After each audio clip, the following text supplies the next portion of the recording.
Setelah mengebohkan masyarakat dalam beberapa pekan terakhir terkait dengan Pertamax, Kejaksaan Agung bilang produk bahan bakar minyak Pertamina yang dipasarkan saat ini sudah sesuai dengan standar. Tidak hanya itu, kasus ini juga menjadi momentum bersih-bersih Pertamina. Kita akan bahas soal ini bersama dengan sejumlah narasumber di pagi hari ini. Sudah ada Ketua Badan Perlindungan Konsumen Nasional BPKN, Pak Muhammad Mufti Mubarok. Selamat pagi, Pak Mufti. Pagi. Ya, kemudian ada anggota Komisi 6 DPR RI dari fraksi Partai Golkar, ada Pak Sarmuji. Selamat pagi, Assalamualaikum Pak Sarmuji. Pak Sarmuji Selamat, masih di mute. selamat pagi, selamat pagi.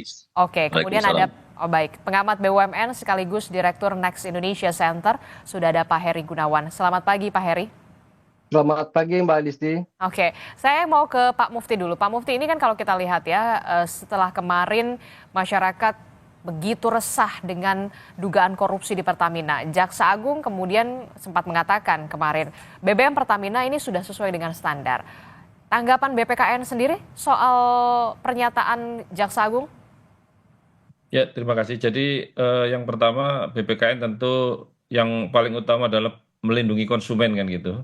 Dan kedua, kami sudah mengambil langkah-langkah strategis. Yang pertama adalah memanggil Dirut Pertamina dan sudah kami lakukan. Dan hasilnya memang menurut keterangan dari manajemen Pertamina memang sesuai dengan prosedur dan tidak ada sesuatu yang berubah dari kondisi Pertamax maupun Pertalite kan gitu. Jadi ini satu penjelasan yang saya kira kita sudah tanya dari beberapa sumber, dari beberapa sudut, tentu penjelasan itu meyakinkan kami bahwa secara administrasi, ini administrasi kan gitu baru kita lihat dan kami merasa yakin bahwa ada upaya-upaya dari Pertamina untuk bisa memberikan klarifikasi yang jelas dan tidak menimbulkan dampak di masyarakat kan gitu.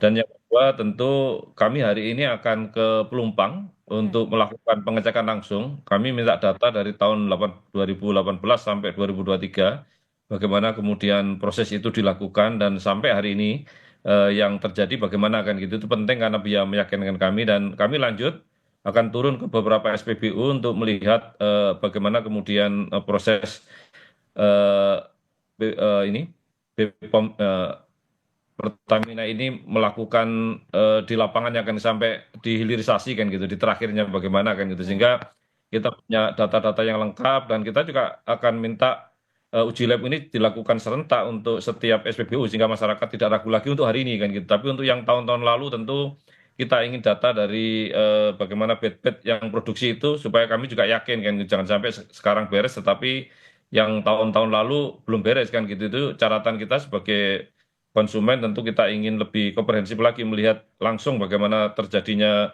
proses yang dalam tanda kutip apa itu blended, apa itu oplosan dan sebagainya, kita saksikan langsung biar kami yakin. Dan ini sesungguhnya kita sebagai perwakilan konsumen meyakinkan kita sendiri dan kemudian konsumen supaya tidak ragu lagi terhadap produk dari Pertamina itu kan gitu.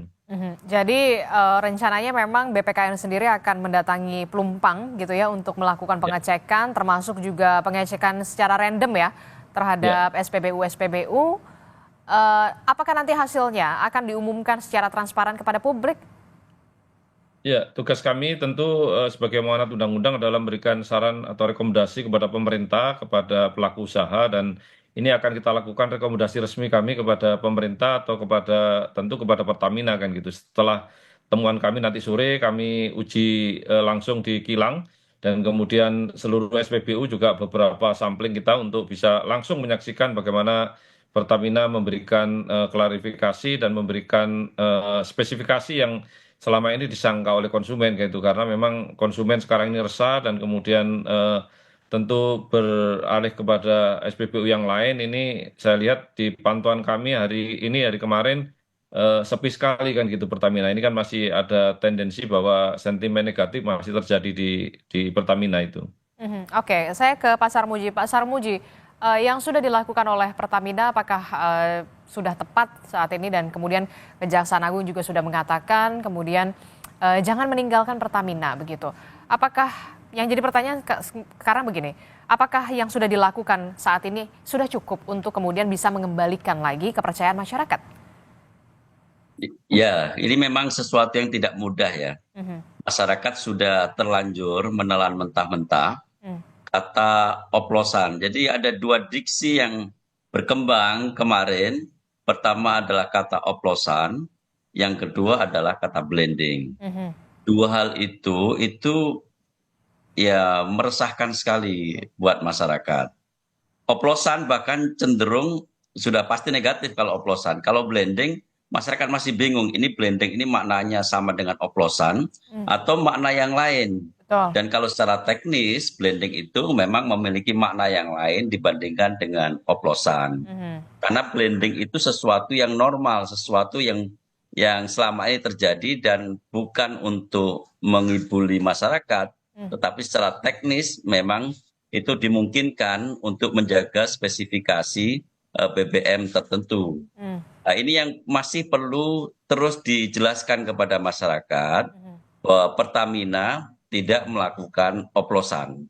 Ini yang perlu diyakinkan kepada masyarakat, dan Kejaksaan Agung sudah melakukan klarifikasi sekurang-kurangnya.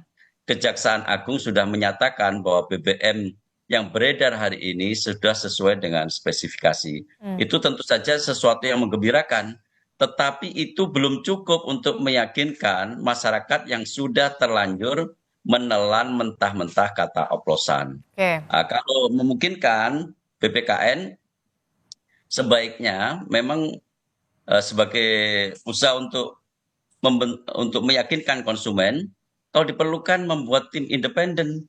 Yang tim independen itu bisa meyakinkan masyarakat bahwa hasilnya memang bisa dipercaya oleh masyarakat. Hmm. Dan Pertamina mesti support itu seandainya BPKN membentuk tim independen, barangkali melibatkan pakar atau yang lain-lain, silahkan Hmm. saja. Hmm. Tetapi ini diperlukan agar masyarakat yakin, oh benar, memang produk yang sudah beredar di masyarakat itu produk yang sudah sesuai dengan spesifikasi yang ada. Mhm. Oke. Bagaimana Pak Mufti soal usulan dari Pasar Muji? Apakah nanti akan dicoba untuk dikaji untuk bisa direalisasi begitu untuk bisa kembali secara perlahan memulihkan kepercayaan masyarakat terhadap Pertamina? Kami sangat setuju dengan tadi Bapak Sarmuji, anggota Dewan kita yang terhormat. Tentu ini sebuah upaya-upaya terakhir, jadi kita secara lapangan, kemudian data, fakta, dan sebagainya dari tim BKN sudah bisa kemudian dalam tanda kutip menyimpulkan apa yang terjadi, tetapi kami juga perlu melakukan langkah-langkah mitigasi kan gitu. Artinya dengan membentuk katakanlah seperti satgas atau apa yang terkait dengan itu, dan kami akan melibatkan seluruh stakeholder kita karena harus banyak pakar, banyak praktisi yang memang harus kita libatkan, dan ini kami akan bentuk Mhm. mudah-mudahan cepat, dan itu akan menjadi bukti bahwa mewakili konsumen seluruh Indonesia, mewakili dari unsur akademisi, mewakili dari unsur pemerintah dan sebagainya. Tentu ada 5 unsur yang Mhm. dari masyarakat juga kita libatkan, dari media dan sebagainya. Mhm. Sehingga nanti kesimpulan kami ini kemudian kesimpulan yang memang benar-benar berdasarkan fakta dan komprehensif dari semua pihak kan gitu. Artinya Mhm. tidak ada sesuatu yang ragu dari kita, itu barangkali ide yang luar biasa, dan kami akan sambut langsung karena Komisi 6 Bapak kita, Bapak Sarmuji ini adalah mitra kami, sehingga kami ini merupakan satu bentuk koordinasi yang luar biasa, dan insya Allah hari ini kita lakukan hal-hal seperti itu. Mhm. Mhm. Oke, ada usulan BPKN kemudian membentuk tim independen untuk kemudian bisa menyelidiki bersama dengan pakar begitu ya, kalau memang dan juga memastikan bahwa BBM yang beredar di pasaran di Pertamina khususnya dari Pertamina ini memang sudah sesuai dengan standar seperti yang sudah dikatakan oleh Kejaksaan Agung dan juga Pertamina. Bahkan kalau kita lihat Direktur Utama PT Pertamina sendiri sudah mengatakan bahwa kalau memang ada keluhan silahkan adukan ke Pertamina begitu ya, dengan secara terbuka Pertamina sudah mengatakan seperti itu. Kalau dari Direktur Next Indonesia Center Pak Heri sendiri, kita tahu ini oke lah Pertamina sedang berupaya untuk mengembalikan reputasinya kembali sebagai BUMN plat merah begitu ya. Tapi kemudian yang kita lihat juga angka dugaan korupsi Pertamina yang dirilis Kejagung ini kan fantastis sekali ya Pak Heri ya. Iya, Nah, bagaimana ini kemudian supaya reputasi Pertamina dan juga anak-anak perusahaan Pertamina bisa kembali lagi? iya. Terima kasih Mbak Adisti. Gini Mbak, yang diumumkan oleh Kejaksaan Agung itu bahwa kita ingin sebenarnya gini, pemberantasan korupsi adalah bagus. Dan kita pasti semua mendukung pemberantasan korupsi. Tapi yang kami khawatirkan atau minimal saya khawatirkan yang selalu terjadi adalah efek selebrasi. Efek selebrasi dari aparat penegak hukum yang cenderung berlebihan. Misalnya gini, pada kasus ini mohon maaf ya, ini kan pasti perlu diuji loh. Jangan-jangan antara potensi kerugian negara dengan potensi kerugian ekonomi. Kalau kerugian ekonomi kan diantaranya opportunity loss. Nah, artinya bukannya kerugian negara. Nah, ini saya khawatir bercampur baur. Contohnya yang paling gampang tuh gini, di depan mah. Kejaksaan Agung bilang dalam rinciannya itu bahwa ada dana kompensasi 194 triliun yang berpotensi menjadi kerugian negara pada tahun 2023. Saya, Mbak, sebagai di lembaga riset, itu kita cari dokumen resminya di Pertamina dari sumber yang resmi dari website segala macam, juga dari media, dan akhirnya kita menemukan ternyata yang namanya dana kompensasi Pertamina tahun 2023 itu 7,2 miliar dolar. Kalau kita kalikan 16.000 aja per dolar, 16.000 itu kan 2024 sebenarnya. Udahlah kita anggap 16.000 misalnya. Itu cuma 115 triliun, Wak. Lalu siapa yang nombokin kerugian negara itu misalnya gitu? Kan dibilang 194. 126 menurut versinya Kejaksaan Agung itu. Dari total 194, 126 adalah dana kompensasi.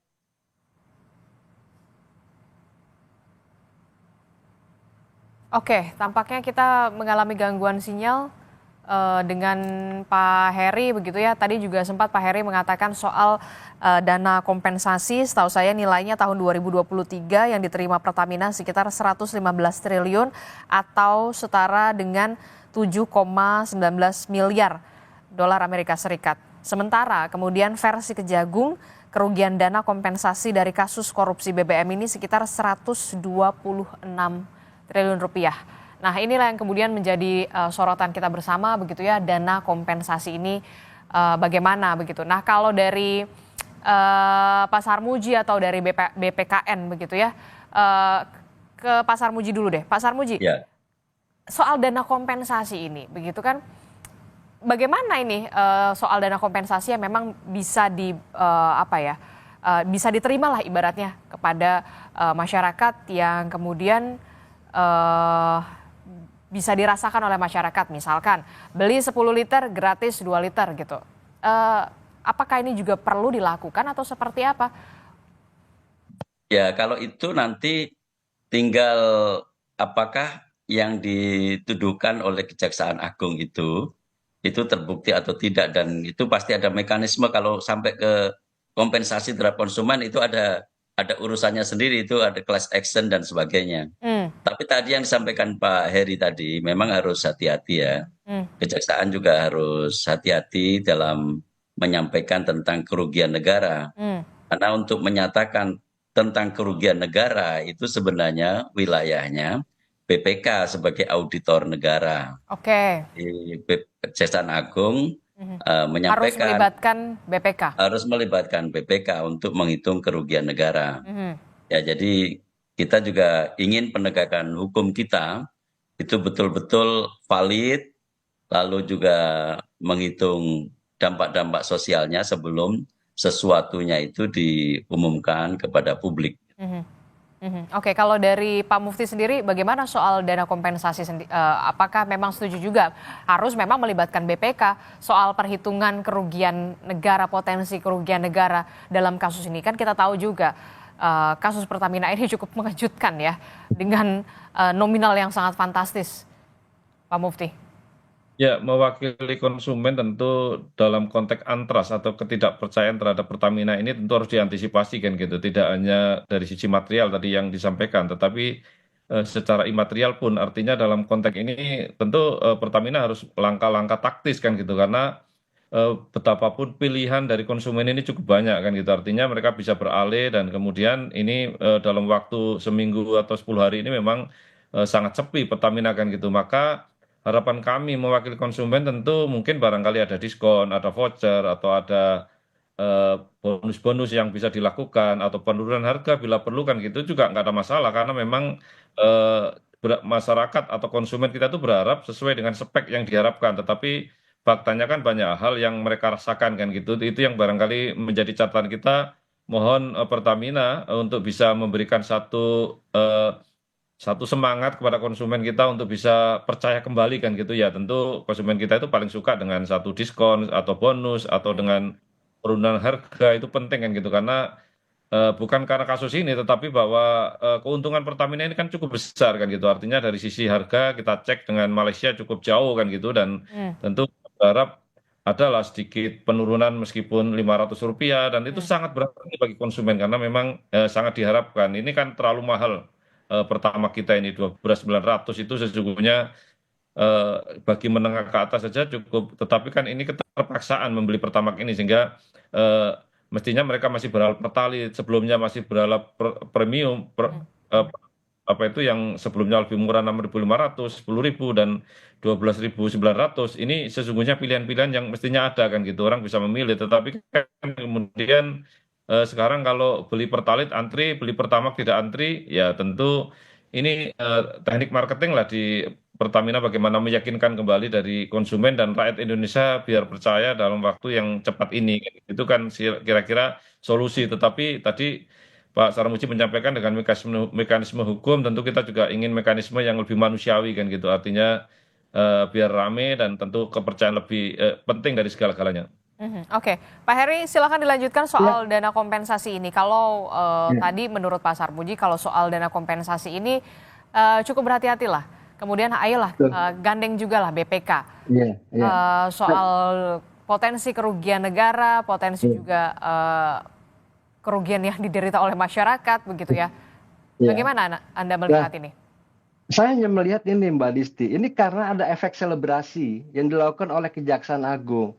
Dia ingin memperlihatkan bahwa mereka itu sedang bekerja dengan baik dalam konteks pemberantasan korupsi. Kita dukung sampai di situ. Hmm, Tapi hati-hati gitu, efek selebrasinya jangan sampai menimbulkan ekses yang tidak baik. Ekses yang tidak baik misalkan dari konflik soal oplosan dari itu segala macam gitu ya. Nah, itu ada lembaga yang lebih punya otoritas ngomong soal itu. Misalnya apa? Lemigas. Lemigas ini kan regulator. Dia balai besar pengujian minyak dan gas bumi gitu. hmm, Nah, seharusnya yang lebih punya otoritas untuk menyatakan bahwa produk ini, produk migas sesuai standar atau tidak, itu adalah Lemigas. hmm, Nah, begitupun dengan soal dana kompensasi tadi. hmm, Jadi kok dari mana dana kompensasi yang dilaporkan yang diterima dari Kementerian Keuangan itu sekitar kalau laporan di Pertamina itu mata uangnya dia pakai dolar tuh ya. Itu 7,2 miliar dolar yang kalau kita kalikan dengan 16.000 hanya 115 triliun. hmm, Tapi kemudian diumumkan menjadi 124 triliun. Loh, atau 126 triliun. Pertanyaannya siapa yang nombokin di sini gitu loh. hmm, Nggak, saya khawatir ini karena efek selebrasi ini selain memberikan akses yang tidak baik bagi apa namanya bagi institusi, padahal tentu apalagi ini yang melakukan adalah oknum di subholding Pertamina, bukan Pertamina Persero. Ini kan hal-hal yang ini entitasnya aja udah berbeda gitu ya. hmm, Ada Pertamina Persero, ada subholding gitu kan, PT Pertamina Patraniaga, hmm. ada Pertamina International Shipping, ada PT Pertamina Kilang Internasional. Nah, Betul. ini kan akhirnya terkena semua Pertamina nih. Satu terkena semua Pertamina, Hmm, kemudian juga terkena eksesnya ke produknya, kemudian juga dana kompensasi yang berlebihan itu. Nah, ini aja saya berharap bahwa ke depan ini jangan sampai ada efek selebrasi yang berpotensi merugikan apa namanya yang memberikan ekses negatif terhadap kasus yang ini ya terhadap reputasi lah ya. hmm, Reputasi orang yang lagi diperiksa yang kita juga harus tahu bahwa mereka juga harus apa namanya bisa jadi bukan karena lembaganya tapi juga karena orangnya juga kepada lembaga Kejaksaan Agung, Mbak. hmm. Jangan sampai kayak kemarin kasus Timah 300 triliun. Akhirnya apa?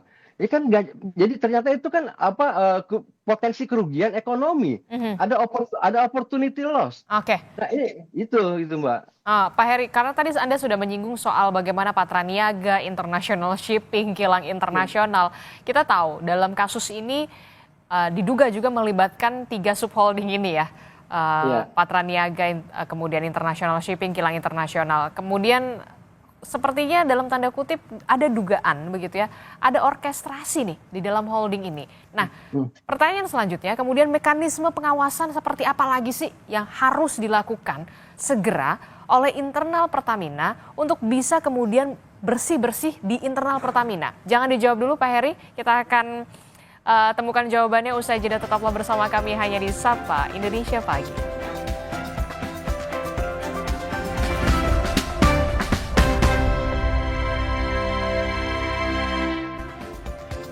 Terima kasih Anda masih bersama kami di Sapa Indonesia Pagi. Saudara, masih membahas soal bagaimana yang harus dilakukan oleh Pertamina dan juga pemerintah pusat untuk kemudian bisa mengembalikan lagi kepercayaan masyarakat setelah kemarin kita tahu kasus dugaan korupsi Pertamina yang kemudian melibatkan dari petinggi-petinggi anak perusahaan Pertamina begitu. Perlu ada komitmen politik dan juga beberapa upaya lainnya. Dan tadi Pak Heri karena sudah menyinggung soal bagaimana Patraniaga International Shipping dan juga Kilang Internasional.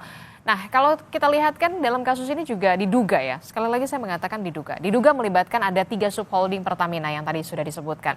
Nah, ada dugaan kok sepertinya ini ada orkestrasi ya di dalam holding ini. Nah, seharusnya seperti apa mekanisme pengawasan yang harus dilakukan segera untuk membersihkan Pertamina supaya kemudian tata kelola minyak, tata kelola impor juga bisa benar-benar sesuai dengan alurnya, on the track begitu, Pak Heri. Kalau saya tuh khawatir tuh gini Mbak, sebenarnya kan fungsi pengawasan di atas kertas itu sudah ada semua. Misalnya gini ya, fungsi pengawasan kan direksi dilakukan oleh Dewan Komisaris. Dewan Komisaris itu udah punya organ yang namanya Komite Audit untuk pemeriksaan expose ya, nanti setelah peristiwanya atau kejadiannya sudah dilakukan.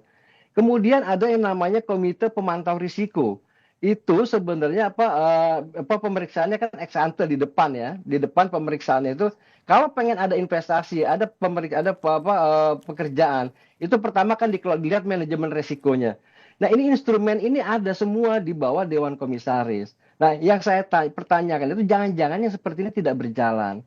Nah, kenapa tidak berjalan? Ini yang kita khawatirkan. Karena begini, selama ini kan juga harus Pertamina jangan tutup telinga, maksud saya itu kalau ada kritik selama ini bahwa seringkali Pertamina itu dianggap dalam tanda kutip sebagai tempat penampungan. Misalnya ada istri tim sukses masuk jadi komisaris, ada si Anu masuk jadi komisaris gitu. Ada Pak Ahok. Ada Pak Ahok gitu. Nah, orang partai politik misalnya gitu. Maksud saya gini, yang paling penting itu ya perlu dijaga jangan sampai fungsi pengawasan ini tidak berjalan dengan baik. Oke. Gitu. Instrumennya ada. Nah, sekarang bayangin deh, ada orang misalnya katakanlah oknum bekerja sama dengan pihak luar atau institusi bekerja sama dengan pihak luar itu sudah 5 tahun, Mbak. Yang menurut pemeriksa Kejaksaan Agung itu kan 2018 sampai 2023. Ini sudah 5 tahun berjalan. Itu masa tidak bisa diganti-ganti? Apa enggak aneh? Itu apa enggak ada tanda tanya besar gitu ya? Lalu auditnya seperti apa? Mesti kan ada komite audit. Nah, itu maksud saya instrumen itu semua selama ini harus diakui dengan kasus yang seperti sekarang itu tidak berjalan dengan baik. Sehingga karena lentur, karena tidak berjalan dengan baik di dalam, kalau ada orang luar ingin mengorkestrasi kejahatan, jadi mudah sekali tuh disusupi virus Pertamina. Jangan sampai itu mesti dijaga gitu. Oke, Anda setuju Pak Sarmuji dengan apa yang dikatakan oleh Pak Heri? Perlu sebenarnya harus ada komite audit sebenarnya di sana. Sebenarnya peran untuk mengawasi secara internal sudah ada Dewan Komisaris ya tadi sampaikannya. Jadi kalau ada selama ini yang menganggap Dewan Komisaris itu tidak punya daya apa-apa, ya ngapain orang dibayar mahal-mahal nggak punya daya apa-apa. Dan ternyata ada instrumen tadi sudah dijelaskan oleh Pak Heri bahwa ada komite audit dan punya instrumen banyak lah untuk meminta direksi menjalankan bisnis sesuai dengan rule yang ada. Yang kedua, sebenarnya Kementerian BUMN bisa lebih dari itu.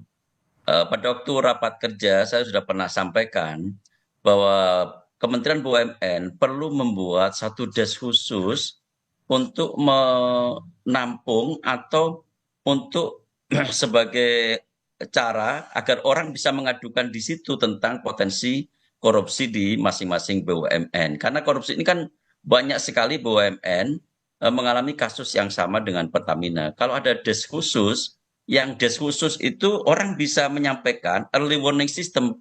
Oh, ada tanda-tanda bahaya ini, ada tanda-tanda korupsi ini di BUMN Pertamina misalkan, atau BUMN PLN, atau BUMN apa saja. Hmm. Orang bisa mengadukan ke sana.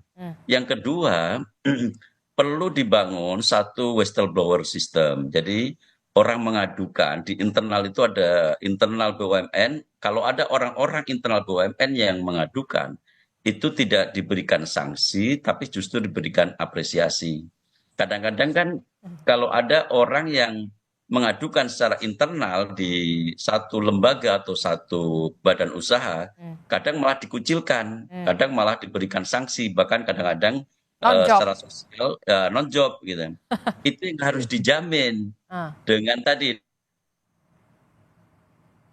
dengan des khusus dan whistleblowing system tadi itu. Kalau itu bisa dilakukan, itu akan sangat membantu seandainya komisaris, dewan komisaris itu tidak melakukan sesuatu sebagaimana mestinya. Tetapi memang seperti yang dikatakan Pak Heri, mestinya dewan komisaris yang pertama harus tahu apa yang terjadi seandainya ada penyimpangan di jajaran direksi dan bawahannya.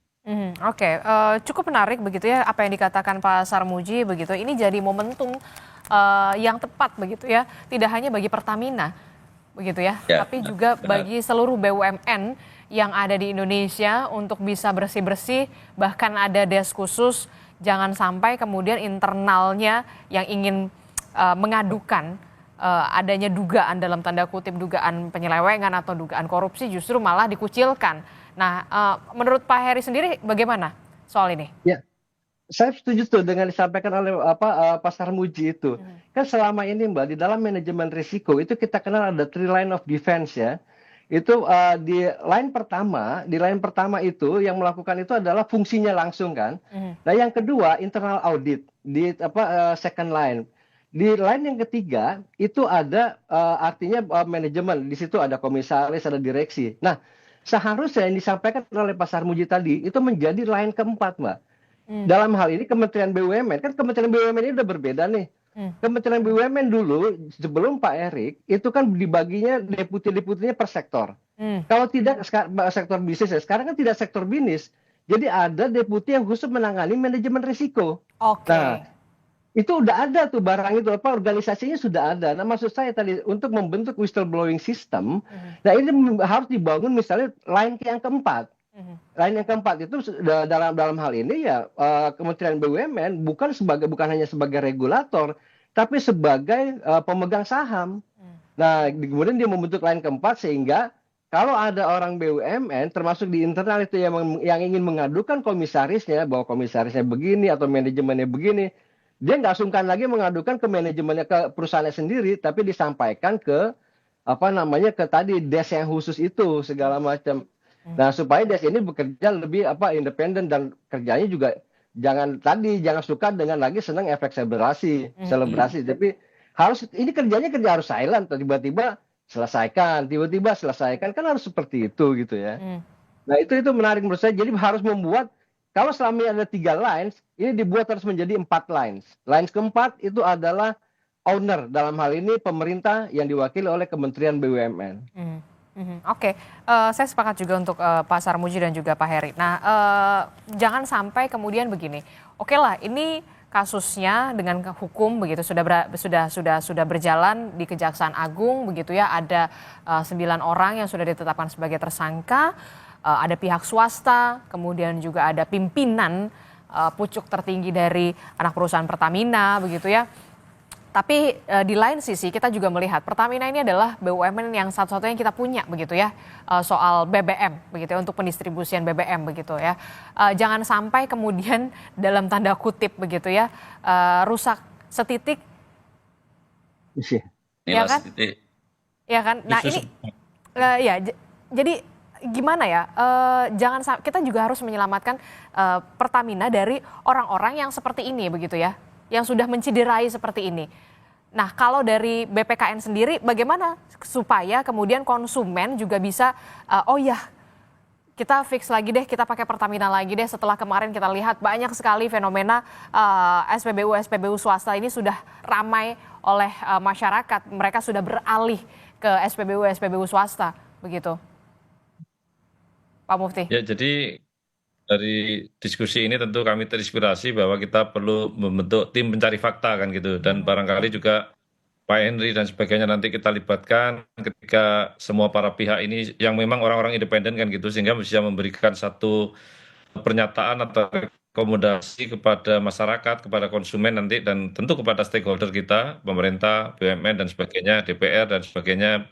Tentu ini sangat penting gitu karena masyarakat ini bingung meskipun versi A, versi B, versi Kejagung, versi Pertamina, versi masyarakat sendiri juga punya alat uji yang kadang-kadang kita juga di luar dugaan kita gitu dengan cara-cara mereka kan gitu. Nah, ini tentu kita ingin kumpulkan fakta-fakta ini dan kemudian nanti kita simpulkan dan kita rekomendasikan bahwa kalau misalnya kesimpulan kami bahwa sudah tidak ada masalah dan clear ya tentu kita sampaikan dan ini harus menjadi kewajiban masyarakat untuk bisa beralih ke Pertamina karena ini satu-satunya BUMN yang memang sangat kita harapkan merah putih yang kita harapkan menjadi ikonik Indonesia kan gitu. Oke, sama-sama juga menyelamatkan plat merah ini, Pertamina ini jangan sampai kemudian gara-gara sejumlah orang ini, pimpinan ini kemudian rusaklah semuanya begitu ya. Terakhir saya ke Pak Heri dan juga Pak Sarmuji. Pak Sarmuji, menurut Anda dari segi DPR sendiri, fungsi DPR sebagai pengawas begitu ya, apa yang harus dilakukan oleh Pertamina, dilakukan segera oleh Pertamina, 3 poin yang prioritas yang harus segera dilakukan saat ini? Ya pertama ya meyakinkan pada publik bahwa apa yang dinyatakan oleh Pertamina itu benar. Jadi apa yang dinyatakan Pertamina bahwa BBM yang sudah beredar itu sesuai standar itu adalah fakta yang sebenarnya. Dan tugas itu tidak mudah karena itu buat Pertamina ini bukan hanya kerja Pertamina sendiri, tetapi Pertamina bisa secara terbuka menyatakan diri, ayo kalau mau diuji BBM saya, ujilah apakah BBM kami itu memang sudah sesuai dengan standar atau tidak.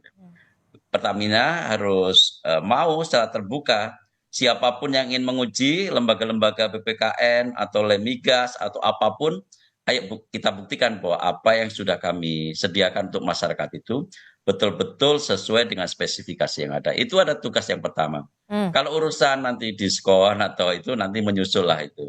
Karena kalau diskonnya itu dikasih sekarang nanti melegitimasi oh memang benar ini Justru malah meyakinkan ya? justru malah meyakinkan bahwa selama ini memang terjadi kekurangan, terjadi kesalahan dan kompensasi dari kesalahan itu ada diskon gitu. Tapi Komitmen yang politik pertama dari DPR sendiri untuk Pertamina? ya kami akan terus mengawasi ya, tapi pengawasan kita kan pengawasan politik ya. Jadi kita tidak betul-betul tidak direct langsung. Kita paling mengukur kalau Komisi 6 ya mengukur kinerja Pertamina. Tetapi ya sesekali mungkin kita bisa melakukan sidak begitu. Tapi itu kan bukan tugas utama kita. Tugas utama kita itu meyakinkan bahwa apa yang sudah ditanam oleh negara, ditugaskan oleh Pertamina itu bisa dilaksanakan dengan benar. Tetapi yang detail-detail pasti DPR tidak punya kewenangan dan tidak punya instrumen untuk ke arah sana. Oke, Pak Heri, terakhir. Ya, kalau saya sih gini Mbak, kalau ini saya mewakili diri saya sendiri ya. Soal Pertamina misalnya, sebagai sebuah lembaga. Kalau saya beli di Pertamina, itu kan sebenarnya kekayaan negara kami yang dipisahkan. Kekayaan negara kita yang dipisahkan. Kalau saya beli di Pertamina, negara saya itu dapat pajak, dapat dividen. Tapi kalau saya beli di tempat yang lain, ya ini bukan campaign ya. Negara saya cuma dapat pajak. Kan sesimpel itu kalau cara berpikirnya. Tapi saya sebagai konsumen juga harus berpikir. Sebenarnya kan SPBU yang dikelola oleh Pertamina, yang atas namanya Pertamina, itu kan tidak semuanya SPBU Pertamina. Ada SPBU yang mitra. Nah, jadi maksud sampai hari ini, apa mungkin seluruh SPBU itu semuanya bekerja dengan baik? Misalnya, apakah misalnya nosnya itu ditera benar gitu ya, bahwa kalau 1 liter misalnya betul-betul hanya 1 liter gitu ya. Nah, ini kan Pertamina kan seharusnya kan melakukan audit secara berkala dan secara random, dan itu harus diumumkan. Apa mungkin dalam berpuluhan tahun SPBU yang mitra Pertamina misalnya itu tidak ada yang melakukan kesalahan atau tidak pernah ada yang teguran. Nah, ke depan saya berharap bahwa ini momentum Pertamina untuk bersih-bersih, termasuk bersih-bersih di SPBU yang menjadi ujung tombak marketingnya Pertamina ke publik. Kalau ada SPBU bermasalah, itu diumumkan ke publik bahwa ini SPBU ini bermasalah, kena sanksi 1 administrasi karena melakukan 1, 2, 3, 4, 5 misalnya gitu. Jadi saya Secara sebagai transparan. konsumen, iya sebagai konsumen merasa terlindungi Oke. dan saya akan menghukum dia. Saya nggak mau beli di situ, saya belok ke tempat yang lain misalnya gitu loh, Mbak. Ya. Nah, kira-kira seperti ini momentum lah membersih-bersih Pertamina, termasuk terutama pada SPBU. SPBU itu sangat efektif sebagai sarana komunikasi Pertamina di ujung paling depan. Oke, tentu saja ini jadi momentum bersih-bersih yang tepat begitu ya Iya. untuk Pertamina untuk bisa kembali lagi secara perlahan mengembalikan kepercayaan masyarakat yang kemudian kita tahu gara-gara kasus kemarin begitu ya, Pertamina secara institusi begitu punya PR yang harus segera diselesaikan begitu ya.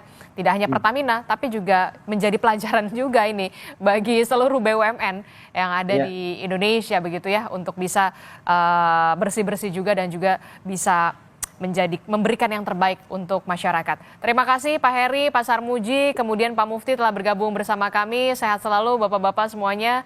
Selamat pagi. Assalamualaikum. Waalaikumsalam warahmatullahi wabarakatuh.